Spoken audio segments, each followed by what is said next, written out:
কাপড়ের জমিনে উঠে এলো জুলাই বিপ্লব। বিপ্লবের আদর্শ রং আর প্রতীকীতে যেন ক্যানভাস জুড়ে অনন্য হয়ে উঠেছে এক একটি নকশা। প্রথমবারের মতো যে আন্দোলন উঠে এলো পোশাকে।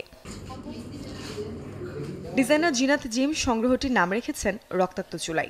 তার কাছে এই পোশাক শুধু রঙের খেলা নয়, বরং একজন ডিজাইনারের জায়গা থেকে এটি আন্দোলনের প্রতি পেশাগত সমর্থন। আমার এই ডিজাইন তাদের জন্য যারা কিনা শহীদ হয়েছে, যারা আমাদেরকে স্বপ্ন দেখতে শিখিয়েছে এবং স্বপ্নের পথে যাত্রা শুরু করার পথ দেখিয়েছে। আমার এই ডিজাইন আমি তাদেরকে উৎসর্গ করি। পুরোপুরি দেশীয় উপাদান ব্যবহার করে তৈরি হয়েছে পোশাকটি। খাদি আর জামদানি, দেশীয় মোটিভে ফুটে উঠেছে বিভিন্ন স্লোগান, দাবি আর আন্দোলনের চিত্র। খাদি কোটির উপরে, কোটিটা ছিল হচ্ছে রক্তের একটা ছাপ। রক্তের ছাপ বলতে আমি ওর কুটির রক্তে জারদোসি ওয়ার্ক করার চেষ্টা করেছি, জারদোসি ওয়ার্ক করেছি।